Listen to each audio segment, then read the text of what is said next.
महाराज की, कहते सच्चे दरबार की। आओ जी एक भजन और सुने बस अब। और क्या फरमाइश है भाई, सारी खत्म हो गई।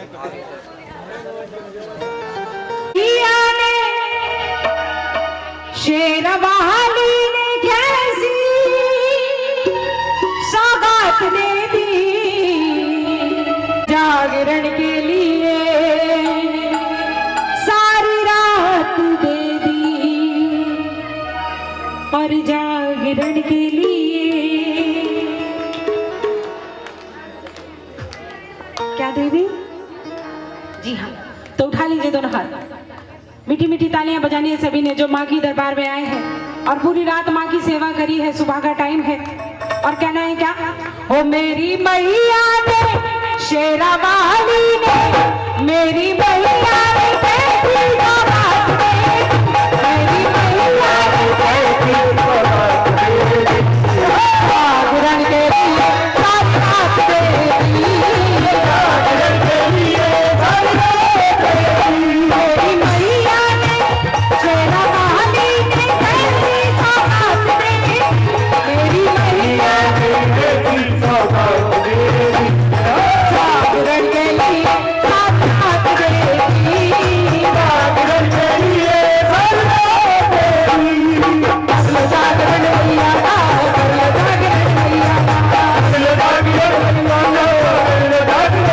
का, जागरण मैया का,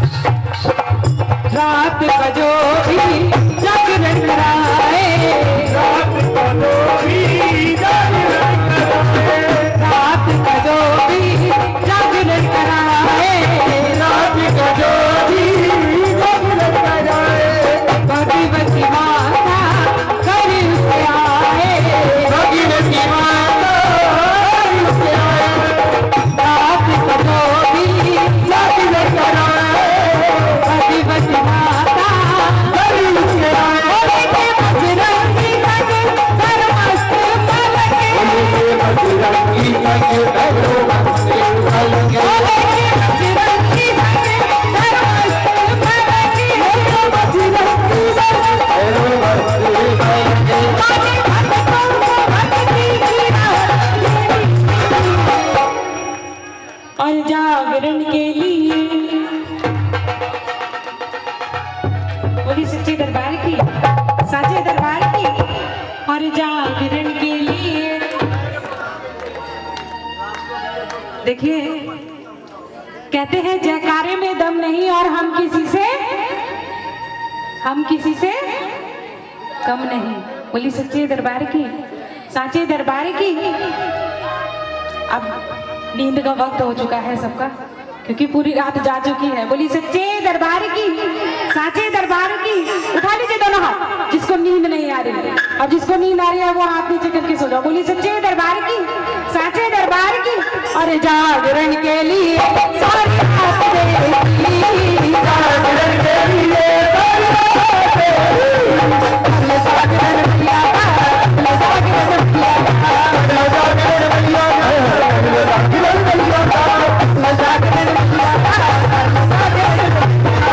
जागरण मैया का, जागरण मैया का,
क्या है?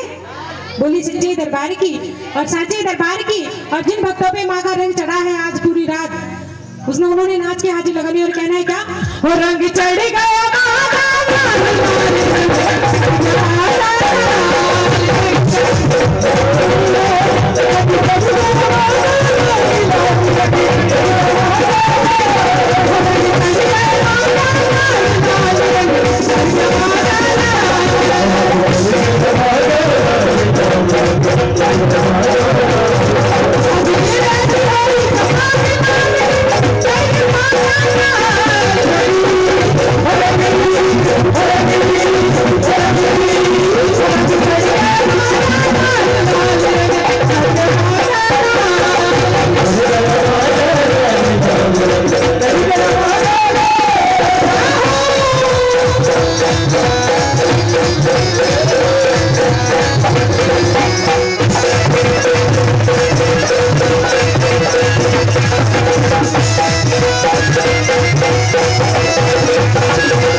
लटापटा।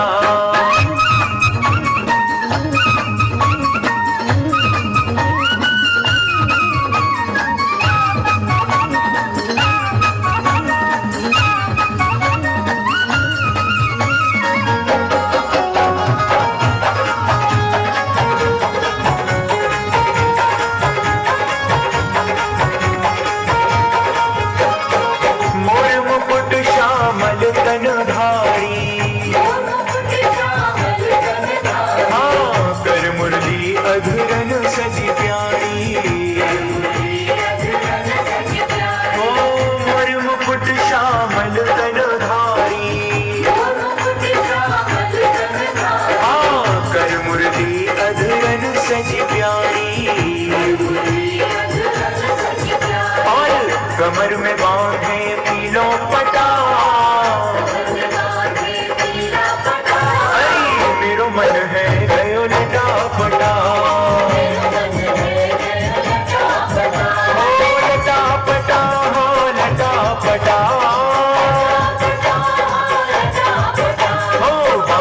बिहारी की देख छटा,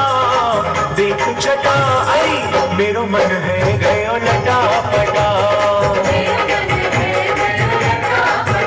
अरे मेरो मन है गयो लटापटा।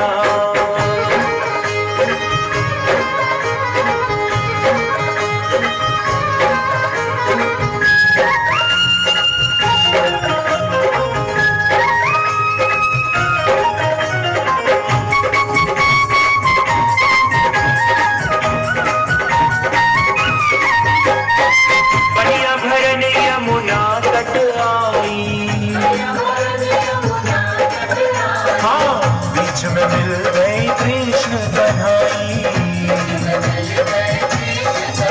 ओ पनिया भरन यमुना तट आई, अरे बीच में मिल गए कृष्ण कन्हाई, और फोड़ दियो पानी को घटा, अरे मेरो मन है गयो लटापटा,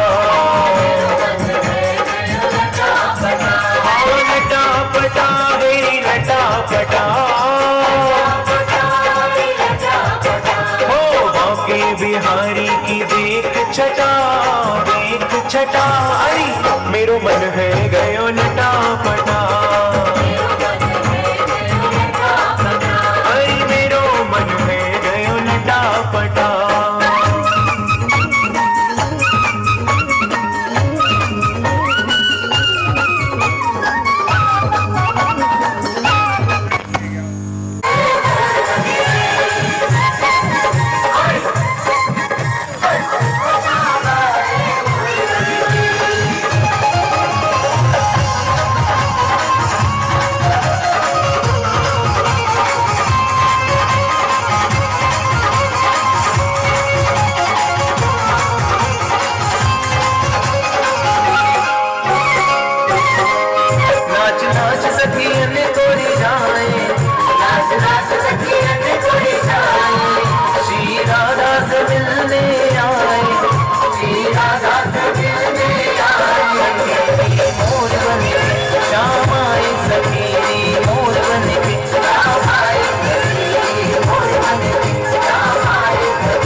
नाचे ताता थई थई सखी प्यारे रास बिहारी नाचे ताता थई थई सखी प्यारे रास बिहारी सखियां देख निहाल हुई हा तो से दे तारी सखियां देख निहाल हुई हा तो से दे तारी नाचे ताता थई थई सखी प्यारे रास बिहारी सखियां देख निहाल हुई हा तो से दे तारी सुर और ताल मिलाए सभी शाम संग नाचे गाए सभी सखी मोर बन के शाम आए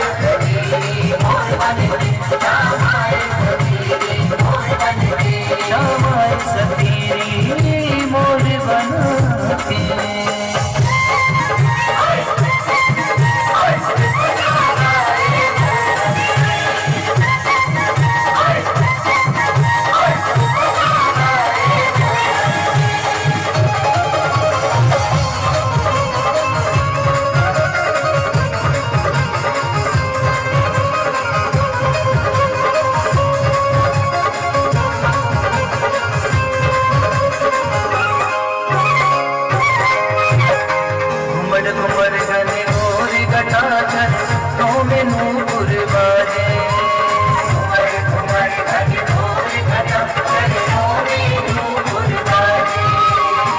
यमुना तट पे मोर पपिया आज शाम संग नाचे यमुना तट पे मोर पपिया आज शाम संग नाचे घुमड़ घुमड़ घन मोर घटा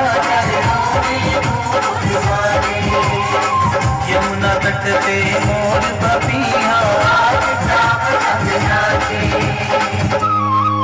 नाचे मोरन संग शाम सखी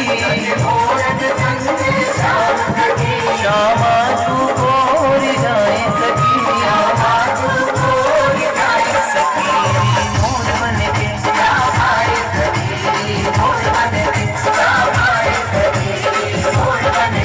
श्यामा सखी मोर बन के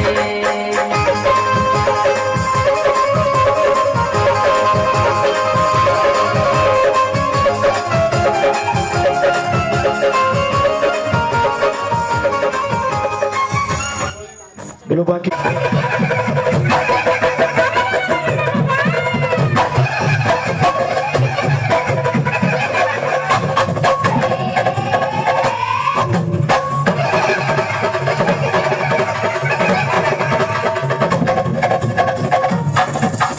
जमुना तट पर आगे गुजरा कर 16 बच्चे थोड़े पीछे हो लो जमुना तट पर आगे गुजरा कर 16 श्रृंगार मुरली ऊपर घूमर गाल पायल को जरदार मिठी मिठी मुरली बजाए मारो मोहन घूमर गुजरिया गाले मिठी मिठी मुरली बजाए मारो मोहन घूमर गुजरिया गाले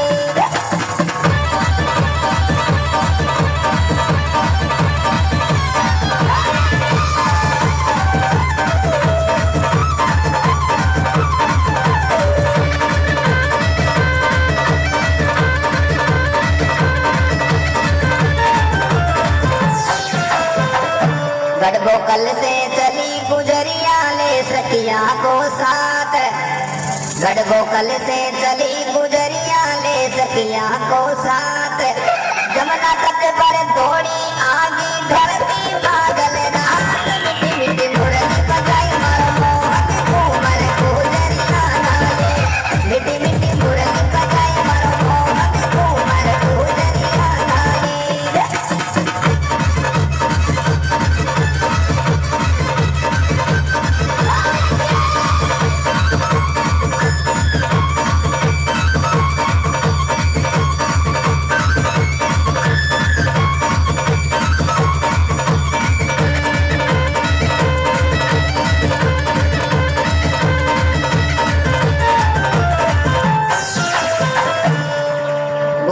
बाल सब मिलकर रसिया जमुना तट पर गावे। ग्वाल बाल सब मिलकर रसिया जमुना तट पर गावे। प्रेम दीवानी गुजरिया कोई लुड़ लुड़ घूमर गावे। मीठी मीठी मुरली बजाई मारो मोहन घूमर गुजरिया गावे। मीठी मीठी मुरली बजाई मारो मोहन घूमर गुजरिया गावे।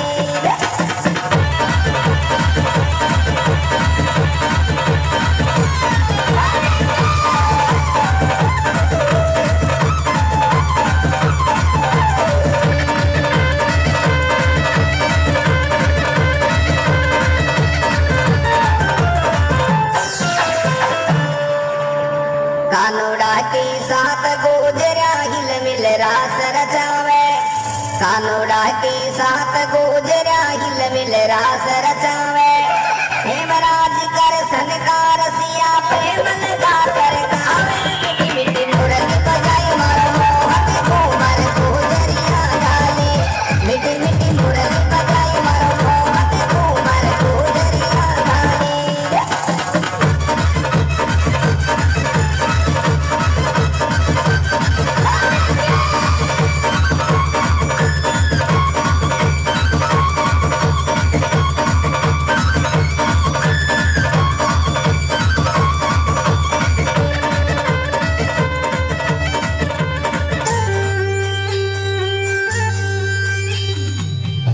बोलो बाकी भी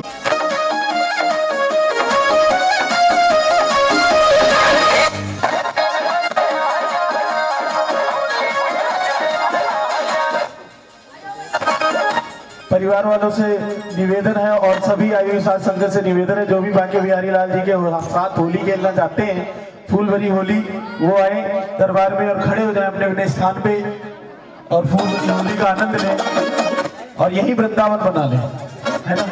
तो फूल कहाँ है, फूल सबके हाथों में पहुंचा दिए जाए।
कन्या का पालन पोषण बड़े लाड प्यार से करने लगे।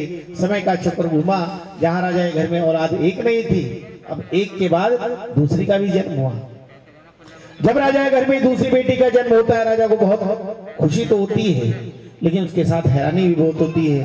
पहली बेटी जन्मी बहुत ही सुंदर गोरे रंग की, लेकिन जब दूसरी बेटी का जन्म हुआ तो भक्तों उसका रंग गोरा ना होकर सांवला रंग की। रंग सांवला है, सुंदर भी नहीं है, लेकिन बेटी तो बेटी है। सीने से लगा लिया, उसे भी पंडितों को बुलावा भेजा और पंडितों से कहा मेरी बेटी का नामकरण करो। सभी पंडित फिर इकट्ठे हुए, लेकिन दूसरी कन्या का चेहरा देखते ही नामकरण करने से पंडितों ने मना किया कि राजा क्या नामकरण करें, ये तो आपका तो नाम डूबेगी, हे राजा ये पूरे राज्य को लेकर डूबेगी, इसका जो भाग्य है वो ये कहता है। और हे राजा हम चाहते हैं कि इस कन्या को आप अपने राज्य में, अपने घर में ना रखकर इसे कहीं इतनी दूर छोड़ कर आइए कि इसकी छाया भी इस राज्य पर ना पड़ सके। राजा को पंडितों पर इतना क्रोध आता है, गुस्से में पंडितों को वचन कहते हैं, पंडितों तुम मेरी कन्या का अपमान कर रहे हो, मेरी बेटी का अपमान कर रहे हो। कि राजा हम जानते थे। पंडित बोलते हैं राजा हम जानते थे आप गुस्सा होंगे, क्रोधित होंगे, इसलिए हम भी तैयार हैं आपको पूरी कथा सुनाने के लिए, पूरी बात बताने के लिए। ये आपकी बेटी कोई साधारण कन्या नहीं है, आपके घर में जन्म लेने वाली ये दोनों बेटियां हैं, ये साधारण कन्याएं नहीं राजा, ये दोनों दिव्य कन्याएं हैं। ये पूर्व जन्म में भी दोनों बहनें हुआ करती थी। इसमें बड़ी का नाम नंदा और छोटी का नाम सुनंदा हुआ करता था। कि हे राजन, नंदा धार्मिक प्रवृत्ति की, जैसे आज इनके रंग रूप में अंतर है, इनके पिछले पूर्व जन्म में इनके स्वभाव में अंतर था। देखिए सबका यहाँ पर स्वभाव अलग अलग होगा, किसी का एक जैसा नहीं होगा। कोई तो भगवान के लिए पूरा ही मर मिटने को तैयार है, कोई थोड़ा बहुत, तो कोई ये भी सोच के बैठा हुआ है क्या भगवान है। सबके भाव अलग अलग होंगे, कोई एक जैसा नहीं सोचता। तो दोनों बहनें, दोनों के भाव अलग है। एक तो भगवान को बहुत मानती थी, जो कि दूसरी थी वो भगवान को नहीं मानती थी, क्योंकि संसार की माया ऐसी चीज है जो भगवान से इंसान को दूर कर देती है। बोलिए सच्चे दरबार की। और तब समझ में आता है जब इस संसार से जाते हैं, तब पता चलता है कि संसार में भगवान है या नहीं है। बोलिए सच्चे दरबार की। आज के समय में धर्म के पीछे इतनी लड़ाइयाँ हो रही हैं, लोग देख रहे हैं, कोई कह रहा भगवान ही नहीं है, दुनिया में भगवान है ही नहीं। तो संसार में भगवान है, इसके बहुत सारे प्रमाण हैं और रोज होते रहते हैं। बोलिए सच्चे दरबार की।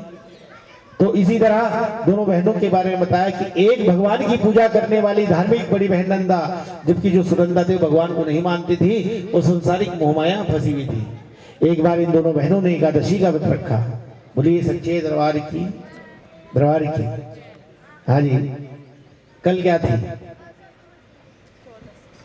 कल आप जागरण कराया, कल कौन सा दिन था? हाँ जी, 14 था पक्का। और 14 से 3 दिन पहले कौन सा दिन होता है? एकादशी।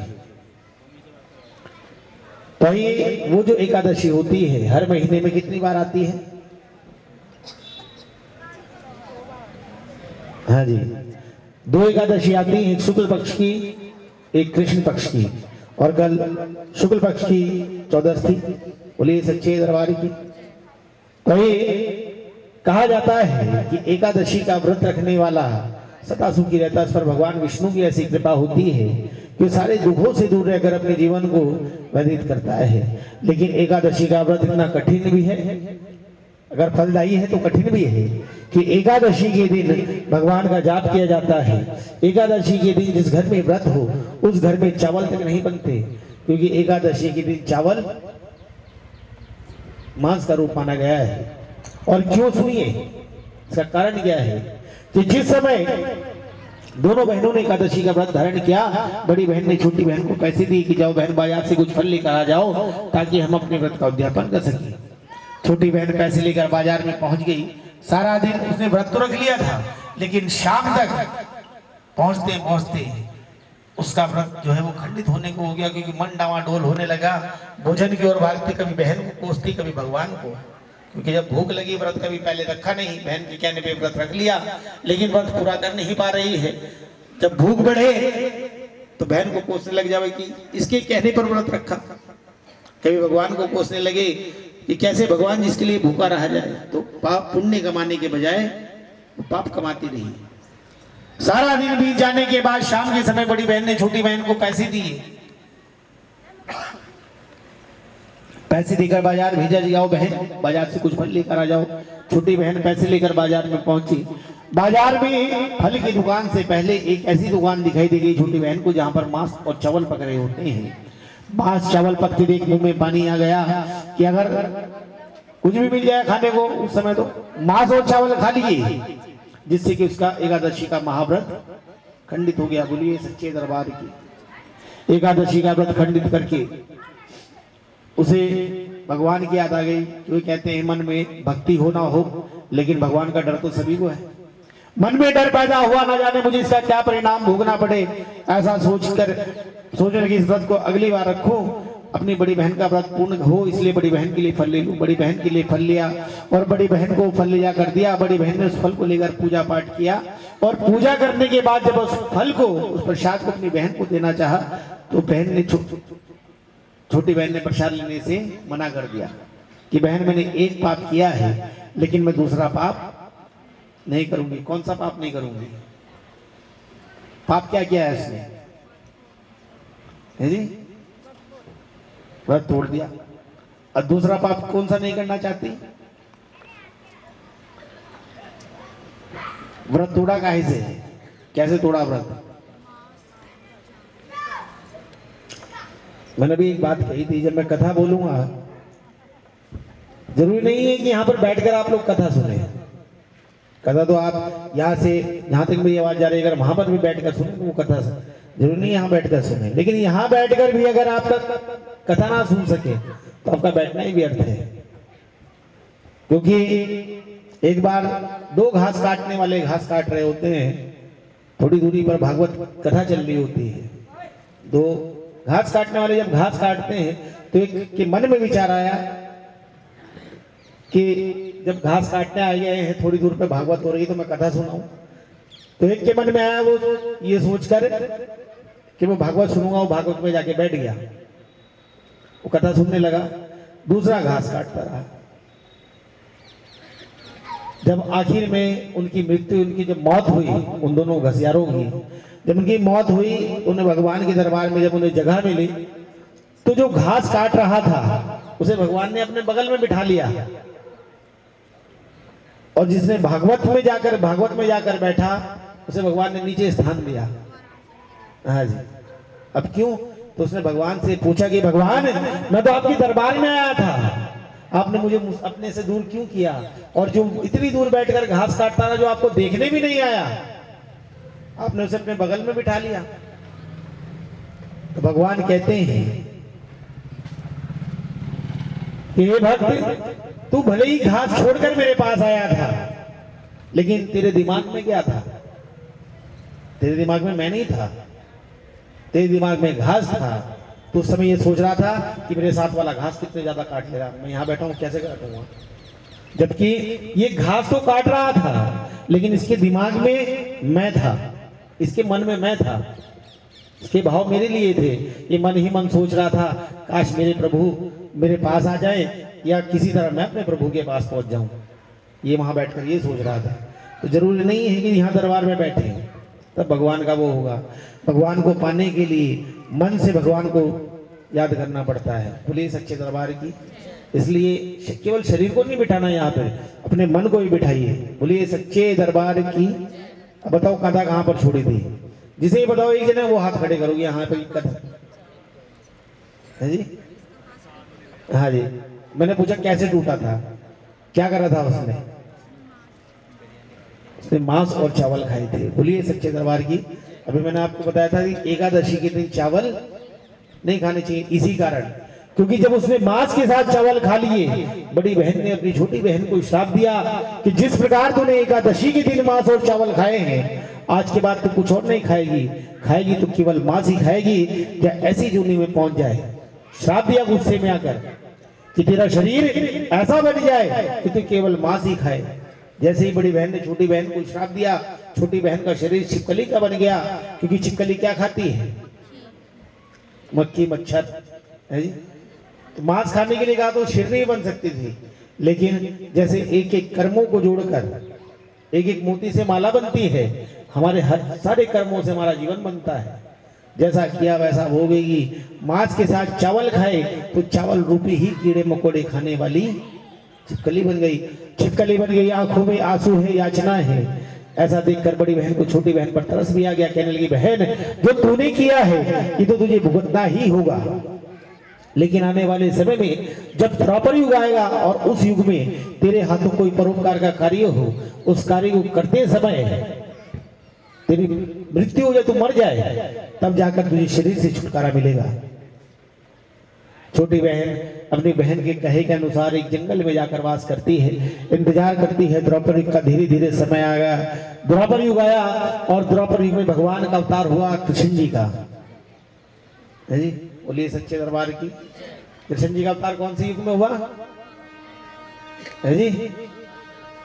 और सतयुग में राम जी कहाँ हुए? सतयुग में राम नहीं, सतयुग में नारायण बने, नर का रूप धारण करा, विष्णु बने। त्रेता युग आया, त्रेता में भगवान राम बने, द्वापर में भगवान कृष्ण बने। और जब भगवान कृष्ण का अवतार हुआ तो कौरवों और पांडवों का भी जन्म हुआ।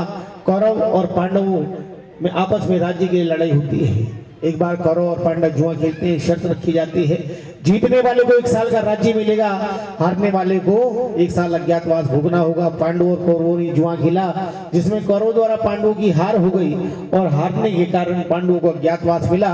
अज्ञातवास के कारण पांडव उसी जंगल में, उसी वन में पहुंच गए जिस जंगल में छिपकली रहा करती थी। इसने देखा, हाँ जी, इसका जवाब तो सबको पता होगा। ये कैसा जवाब है, हर किसी को पता होता है कि इसमें छिपकली का मुख्य रोल ही ये है। वो सब कुछ देख लेती है, सोचती है इस बात को कैसे बताऊं मैं, जो इतने लोग आ रखे हैं वो कैसे बताऊंगी खीर जहरीली है। तो जिस समय पांडवों का यज्ञ पूर्ण हुआ, जैसे ही खीर निकालने के लिए खीर के बर्तन के पास आते हैं, छिपकली पेड़ पर इधर उधर दौड़ती है, लेकिन बताए कैसे समझ में नहीं आया। तो उसे याद आ गया चाहे मुझे अपने प्राण ही क्यों ना देने पड़े। और जिस समय पांडव खीर निकालने के लिए खीर की ओर झुकते ही है, उबलती हुई खीर होती है, उस उबलती हुई खीर में छिपकली कूद जाती है, अपने प्राण त्याग देती है। छिपकली ने अपने प्राण त्याग दिए। ये सब देखकर पांडु को गुस्सा गया। कहते हैं दुर्भाग्य अगर पीछे पड़ जाए तो बड़ी मुश्किल से पीछा छोड़ता है। वो छिपकली का दुर्भाग्य देखिए, छिपकली क्यों बनी थी वो? किसने दिया था श्राप? बहन ने श्राप दिया। अब लगा कि आप लोग कथा सुन रहे हो। देखिए, आप इसकी सुनोगे तभी आपकी सुनेगी, अगर आप इसकी नहीं सुनोगे आपकी क्यों सुनेगी? श्राप है कि जैसे तूने हमारे यज्ञ को भ्रष्ट कर नीच कार्य किया, आज के बाद तू नीच ही कहलाएगी, नीच कुल में जाएगी, नीच कुल में ही तेरा वास होगा। ये हमारा श्राप है। गुस्से में अगर पांडु ने श्राप दिया, सोचा इस खीर को खुला ना छोड़े, कोई खा कर ना मर जाए, कोई जीव जंतु कुत्ते बिल्ली खा कर ना मर जाए। इसलिए एक गहरा गड्ढा खोदा, उस गड्ढे में खीर को पलटा, और जब खीर को पलटते हैं तो उस खीर में दो दो पिंजर निकलते हैं। किस किस चीज के? सांप और छिपकली। अब उन्हें छिपकली का तो पता है कि इसमें छिपकली कूदी थी, लेकिन सांप का तो नहीं पता। सांप का जब उन्हें सांप का पिंजर उनके सामने आया, देखकर पांडव आश्चर्य बढ़ गए, में सांप कहां से आ गया। बड़े बड़े ऋषिगण वहां पे जो आए होते हैं, अपनी दिव्य दृष्टि से सारी घटना को देखते हैं। पांडु से कहते हैं, पांडु तुमने बहुत भारी भूल कर दी, इसने तो हमारे प्राण बचाने के लिए सब कुछ किया, इसने अपने प्राण तक त्याग दिए, तुमने इसे श्राप दे दिया। ये तो वरदान योग्य थी। अब पांडवों की अपनी भूल पर पछतावा तो हुआ, लेकिन अब करे तो करे क्या, जो कह दिया है वो तो होकर रहेगा, क्योंकि पहले श्राप हो या वरदान, एक बार मुख से बोल दिया, एक बार तो उसे कोई झुठला नहीं सकता था। तो अब तो ये मुख से बोल दिया गया है कि वो नीच कुल की कहलाएगी, तो अब तो उसी से ऋषियों ने एक निवारण किया, वरदान दे दिया उस छिपकली को कि जिस प्रकार से इसने हमारे प्राण बचाए, हम भी से वरदान देते हैं कि इसका जन्म जो होगा वो ऊंचे घराने में होगा। एक समय में वरदान मिल गया, एक ही समय में श्राप। वरदान क्या मिला है? अब कथा आपको पूरी अब समझ में आएगी अगर इस सवाल का जवाब दोगे। ऊंचे घराने में जन्म हो, और श्राप क्या है? नीच कुल की कहलाए। अब एक बार बताओ, बेटी जिस घर में जन्म लेती है वो उस कुल की कहलाती है। आपकी जो बेटी हो, बेटी आपके कुल की कहलाएगी, तो किसके कुल की कहलाएगी? जहां शादी होगी। तो अब कथा आपको अब समझ में आएगी कि राजा स्पर्श के घर में जन्म लेने वाली ये बेटियां, जिसके बारे में पंडित बता रहे हैं कि राजा पहली बेटी तो वो है जिसका नाम आपने क्या रखा है? तारा। तारा वो है जिसने व्रत को पूर्ण किया। छोटी बहन ये है जिसका नामकरण हम नहीं कर रहे हैं। हम नामकरण इसलिए नहीं कर रहे हैं राजा, क्योंकि इसे वरदान है ऋषियों का, जन्म आपके घर में हो राजा, तो आपके घर में इसका जन्म तो हो चुका है, लेकिन इसका जो कुल है वो नीच है। भले ही आपके घर में जन्म हुआ, भले ही आपकी बेटी है, लेकिन इसका जो कुल है वो नीच है। यानी कि जो इसका विवाह होगा वो नीच कुल में होगा, इसका जो पति होगा वो नीच घराने का होगा, आपके संबंधी नीच होंगे। अगर राजा आप अपने साथ इसको रखते हो तो इसकी जिससे ये विवाह करेगी वो आपके संबंधी कहलाएंगे, और राजा ऐसे राजा को कौन राजा स्वीकार करेगा? इसके संबंधी नीच हो। आप कितना ही इसे अपने पास रखने की कोशिश कर लीजिए, लेकिन इसका भाग्य यही है कि किसी नीच के घर में जाएगी। तो राजा विदाई उस समय भी होगी, विदाई आज भी है। हम इसे आज छोड़ने के लिए कह रहे हैं। आज विदा कर दोगे राजा तो कोई दुख नहीं होगा, लेकिन उस समय की विदाई इतनी भारी पड़ेगी राजा कि आप पर ही नहीं पूरे राज्य पर संकट होगा। दिख नहीं रहा तो क्या देखा? घाट पर एक झाड़ू लगाने वाला मैं तो झाड़ू लगा रहा है, उसको बुलाया, भैया उस बक्से को पकड़ कर ले आओ। देखिए ये भाग्य का खेल है। पिता ने कितने सारे हीरे जवाहरात रखे अपनी बेटी के साथ, लेकिन उसे बेटी के साथ हीरे जवाहरात नहीं रहने। लोग आपके भाग्य को बता तो सकते हैं, लेकिन फिर भी हम बनाने की कोशिश करते हैं, करते नहीं है। अभी आपको कोई बता दे कि आपके घर में ये वाला धागा पहन लो, आपकी किस्मत बदलनी शुरू हो जाएगी। करा कुछ है नहीं, धागा पहन ले, किस्मत कैसे बदलेगी? लेकिन लोग हमें पागल बनाते हैं और हम बनते हैं, अधिकतर माताएं बहनें बनती हैं। बड़े बड़े पंडित बन के आ जाते हैं, बड़े बड़े विद्वान बन के आ जाते हैं, घरों से 5-5 हजार रुपए ठग के ले आ लेते हैं कि ये धागा पहन लो, ये संकट आने वाला है आपके ऊपर, ये धागा पहन लो के संकट टल जाएगा। 5100 रुपए का धागा है। बोलिए सच्चे दरबार की। धन लक्ष्मी यंत्र चला दिया, टीवी पर दिखाने लग गए कि 5,000 रुपए में धन लक्ष्मी यंत्र ले जाओ, आपके घर में धन की वृद्धि होगी। तो जिस घर में वो धन लक्ष्मी यंत्र बन रहा है, सोचो, सोचने वाली बात है, उनके घर में तो पैसा ही पैसा होना चाहिए, वो पैसों में क्यों बेच रहे हैं उसको, और वो भी खाली 5,000 में। बोलिए सच्चे दरबार की। तो भक्तों, भाग्य बनता कैसे है? भाग्य तो अपने आप से बनता है, अपने बनाने से बनेगा, जब करोगे नहीं तो मिलेगा कैसे? बोलिए सच्चे दरबार की। तो इसी तरह देखिए, राजा को पंडितों ने बता दिया, पंडितों के कहने में राजा ने अपनी बेटी को बहा दिया, हीरे जवाहरात जड़ दिए थे, लेकिन मैथर के हिस्से में वो कन्या जानी थी, इसलिए मैथर को तैरना आता था और मैथर नदी में कूद गया, उस कन्या को, उस बक्से को पकड़ कर लेकर आया, खोल कर देखा, उसमें वही कन्या है। दोनों की मन की इच्छा को पूर्ण आज मां गंगे ने कर दी। निर्धन ब्राह्मण जो सदा धन की आस करता था, जो पंडित धन की आस करता था, उसको हीरे जवाहरात मिले, हिस्से बटे। उसने कहा कि जो बक्सा है वो मैं रखूंगा, अंदर का तुम रखना। तो हीरे जवाहरात पंडित के हिस्से में और कन्या उस झाड़ू लगाने वाले मेहतर के हिस्से में आई। कन्या एक नीच घर में पहुंच जाती है, मेहतर उसे अपने घर लेकर पहुंचा, पत्नी की गोद में डाल दिया और प्यार से उस कन्या का नाम रुक्मणी रखा। रुक्मणी के पल्लू में जो मांस था वो क्या बन गया है जी? पंचमेवा बन गया। बोलिए सच्चे दरबार की, दरबार की। क्योंकि मांस किशमिश छुआरे बन गए, हड्डियां मखाने बन गए। राजा देखकर हैरान कि रानी तूने कोई जरूर जादू सीखा है। रानी कहती मेरा जादू नहीं, मेरी माया नहीं, ये तो उस महामाया की माया है कि तेरी माँ में इतनी शक्ति कि आंखों की देखो को झूठ कर दे। मैंने रानी अपनी आंखों से देखा, तूने मांस लिया था बकरे का, तूने इसे पंचमेवा बनाया और कहती है कि माँ ने बनाया। अगर तेरी माँ में इतनी शक्ति है तो इस शक्ति को मैं भी देखना चाहूंगा कि रानी आज तक भक्तों को खाते देखा है, लेकिन इस भगवती को खाते नहीं देखा। बोलिए सच्चे दरबार की। अब यहाँ पर बर्फी चढ़ाई होगी, मिठाई चढ़ाई होगी, कौन खाएगा?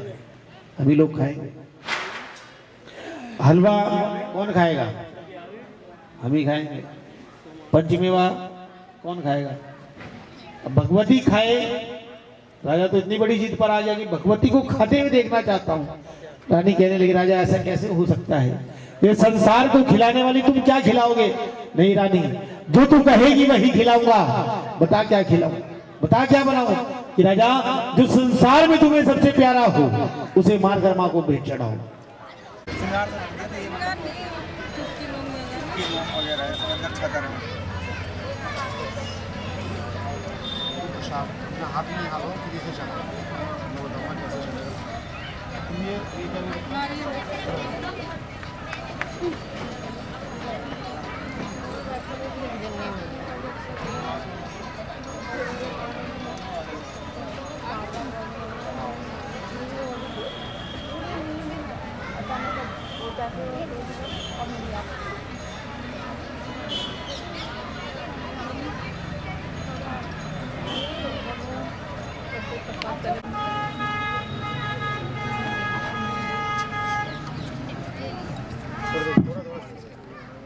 थोड़ा थोड़ा छोड़ दो, बाकी अपने हाथ में रखो। ठीक है, थोड़ा थोड़ा हाँ, थोड़ा सा हाथ में लेगा। अब आप अपना दोनों का प्रसाद बनाओ, इसमें 11 रुपये रखो। एक कन्या को बुलाओ, अपने हाथ से प्रसाद बनाओ, ये प्रसाद उसको दो। आप अपना प्रसाद की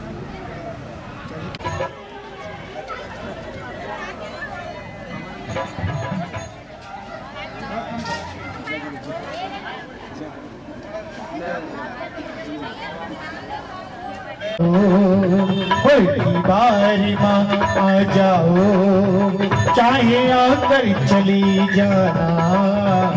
एक बारी माँ आ जाओ, चाहे आकर चली जाना। की बारी माँ आ जाओ, चाहे आकर चली जाना। एक बारी माँ आ जाओ, चाहे आकर चली जाना। जाने नहीं माँ, जाने नहीं माँ, जरा चल के तो निकला। एक बार बाहर जाओ, चाहे आकर चली जाना।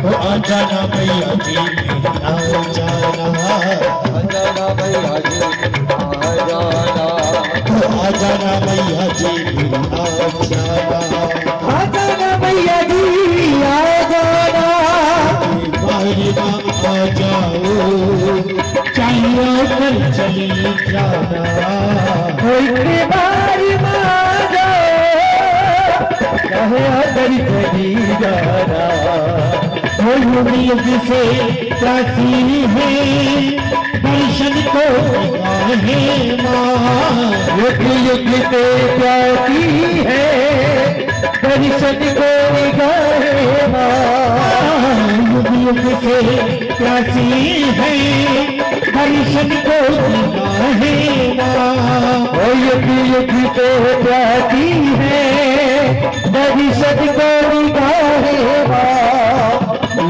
बारी मेरी मैया, बारी मेरी पति, जरा बरस दिखला, ताली लगी है बारी माँ जाओ, चाहे आकर चली जाना,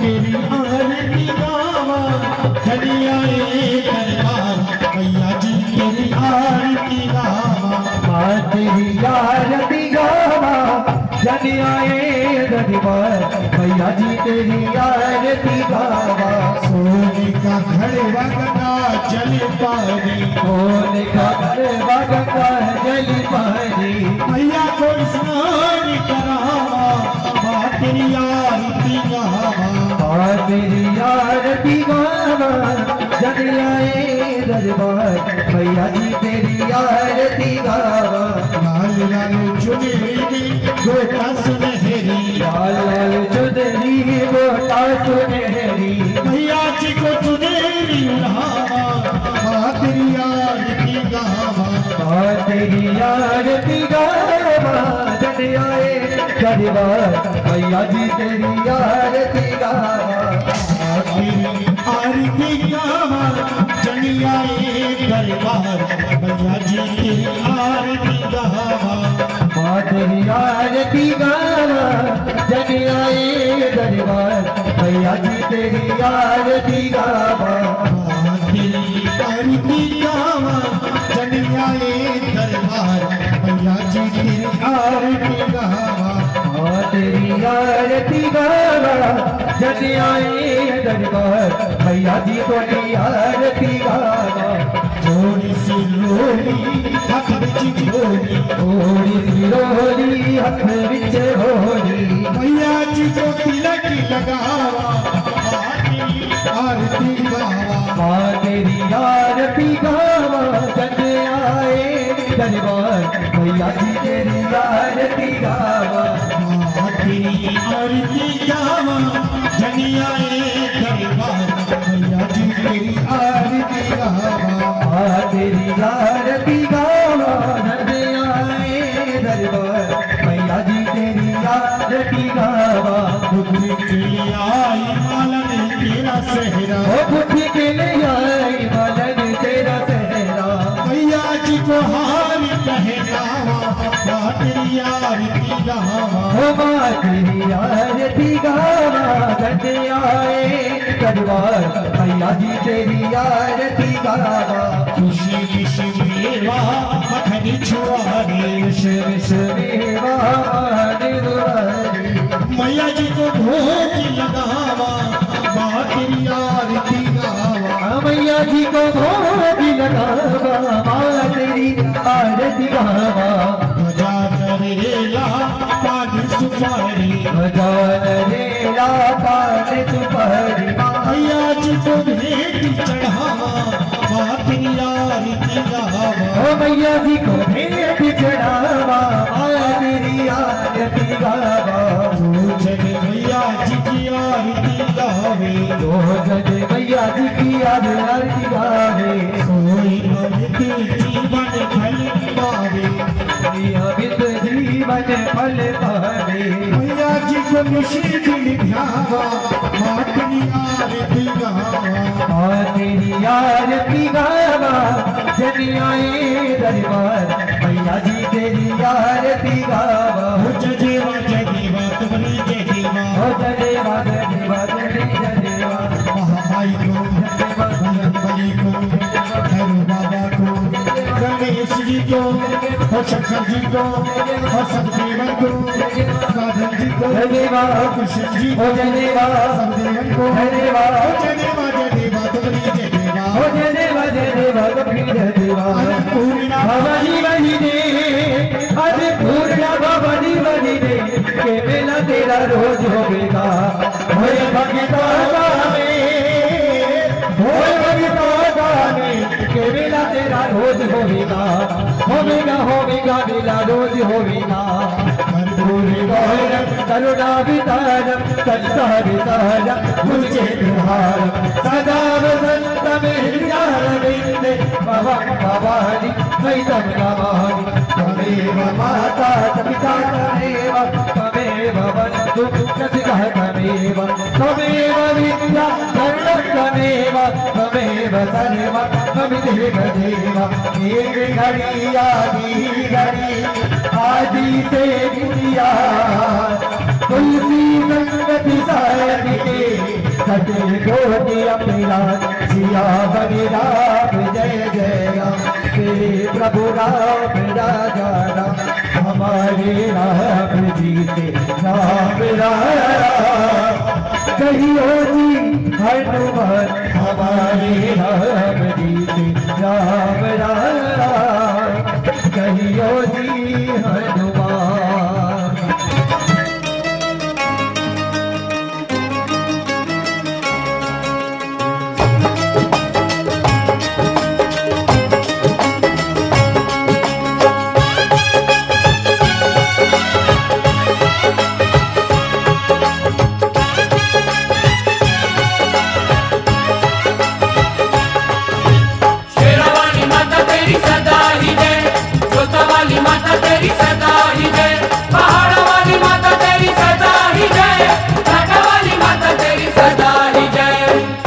ऊंचा सिंहासन हो लालों का आसन हो मैया का आंगन हो गूंजते हो जयकारे भक्तों की टोली हो सारे हम जोली हो मीठी सी बोली हो गूंजते हो जयकारे शेरावाली माता तेरी सदा ही जय जोता वाली माता तेरी सदा ही जय पहाड़ा वाली माता तेरी सदा ही जय लाटा वाली माता तेरी सदा ही जय जयकारा शेरों वाली का बोल सांझे दरबार की